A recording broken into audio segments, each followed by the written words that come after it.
Story with five পেতে হলে গল্পের স্বাদ ধরতে হবে স্টোরি উইথ ফাইভের হাত। আজ থেকে ঠিক 6 বছর আগে গ্রামের প্রাইমারি স্কুলে পড়তো ইমরান। শান্ত, হাসি খুশি আর একটু বেশি একা একা থাকতো। ওর বাবা ছিল কাঠুরে, মা মারা গিয়েছিল ছোটবেলাতেই। ওর একমাত্র সঙ্গী ছিল এক পুরনো রাবার বল। ইমরান রোজ বিকেলে একাই খেলতো স্কুলের পেছনের বাঁশ বাগানে। বল নিয়ে লাফাতো, গাইতো আর একা একা কল্পনায় বন্ধু বানাতো।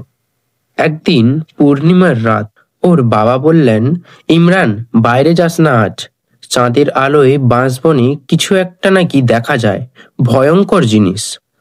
ইমরান হেসে বলল, আমি ভয় পাই না বাবা, আমার সাথে তো বল আছে। সেদিনের রাতটা ছিল অদ্ভুত। বাতাস থেমে গিয়েছিল, কুকুরগুলো ঘেউ ঘেউ করে উঠেছিল সন্ধ্যার পর থেকে। ইমরান তখন তার বল নিয়ে ছুটে গিয়েছিল বাঁশ বাগানে, কিন্তু আর ফেরেনি। গোটা গ্রাম খুঁজেছে তাকে, পুকুর, মাঠ, ঝোপ, বাঁশবাগান সব খোঁজার পর পাওয়া যায় শুধু বলটা। রক্ত লেগেছিল তাতে। গ্রামের বড়রা তখন বলেন, ওর বলের মধ্যে কিছু একটা ঢুকে পড়েছিল, হয়তো জিন। ও ফিরে এলেও মানুষ থাকবে না। কিন্তু ইমরান আর ফেরেনি। 6 বছর কেটে গেছে। গ্রামের ছেলেরা এখনো ওই স্কুলে পড়ে। নতুন ব্যাচ এসেছে। রাফি এক কৌতূহলী ও দুষ্টু ছেলে। হঠাৎ স্কুলের পুরনো কনক্রিট বেঞ্চটার নিচে খুঁজে পায় একটা পুরনো বল, লাল আর হলুদ রঙের, অনেকটা ইমরানের বলের মতোই। রাফি বলে, ওই, এই বলটা কার? দারুণ লাগছে।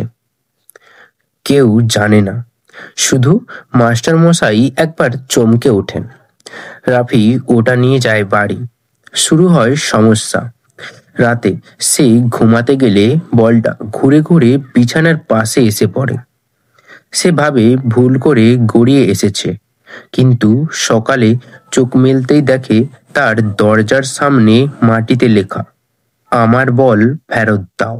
রাফি ভয় পায় না, বরং ভাবে বন্ধুরা মজা করছে। পরদিন আবার বল নিয়ে স্কুলে যায়, কিন্তু তখনই সে প্রথমবার দেখে ইমরানকে। সাদা জামা, ভেজা মুখ, চোখে অদ্ভুত কষ্ট। ইমরান শুধু তাকিয়ে থাকে বলটার দিকে। রাফি বলে, তুই কে রে, নতুন ছাত্র? কিন্তু অন্যরা বলে, তুই কার সাথে কথা বলছিস রে, কেউ তো নেই ওখানে। রাতে রাফির ঘরে আবার কান্নার শব্দ, আমার বল ফেরত দে, না হলে তুইও আসবি আমার মতো। রাফির শরীর ঠান্ডা হয়ে যায়। সে ঘামতে থাকে, চিৎকার করে উঠে বসে। মা এসে দেখে সে বিছানায় বসে, কিন্তু ঘরের দরজা খোলা, আর মেঝেতে আবার সেই একই লেখা, চলো আমার সাথে। রাফি তখন স্কুলে গিয়ে মাস্টার মশাইয়ের কাছে যায়, বলে সব কথা। বৃদ্ধ মাস্টার চুপচাপ চোখ বন্ধ করে বলেন, ও ফিরে এসেছে, বলটা ওর স্মৃতি। কেউ যদি সেটা নিয়ে নেয়, ও সেটা সহ্য করতে পারে না। ও তো আর মানুষ নেই রে। রাফি ভয় পায়, কিন্তু এবার সাহস করে, ঠিক করে বলটা সে নিজের হাতে ইমরানকে ফেরত দেবে। সেই রাতেই, পূর্ণিমার রাতে, সে যায় বাঁশবাগানের ভেতর, বলটা তার হাতে। বাঁশগুলো যেন কাঁপছিল। চাঁদের আলোয় এক কুয়াশা ধরা ছায়া এগিয়ে আসে। মুখ দেখা যাচ্ছে না, কিন্তু গলার আওয়াজ স্পষ্ট, তুই এনেছিস? রাফি কাঁপতে কাঁপতে বল তুলে দেয়।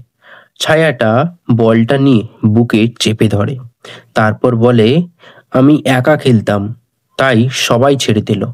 তুই অন্তত কথা বলেছিলি, তুই আসবি আমার সাথে। রাফি চিৎকার করে, না, আমি যেতে চাই না। কিন্তু তখনই এক ঝটকায় বাতাস ছুটে যায়, সব নিস্তব্ধ, আর ইমরান উধাও।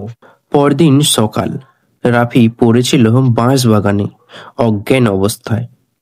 সবাই ভাবে সে মরেই গেছে, কিন্তু সে চোখ মেলে বলে শুধু এক কথা, বলটা ওর ছিল, ও একা ছিল, শুধু একটুখানি বন্ধুত্ব চেয়েছিল। এরপর থেকে গ্রামের কেউ বল নিয়ে খেলে না, আর পূর্ণিমা রাতে কেউ বাঁশবাগানের পাশে যায় না। তবে কেউ কেউ বলে, আজও দেখা যায় এক ছোট্ট ছেলে বল হাতে বাঁশের ফাঁকে দাঁড়িয়ে, আর সে খুঁজে ফেরে এক বন্ধুকে। করো সাবস্ক্রাইব, শোনো স্টোরি উইথ 5।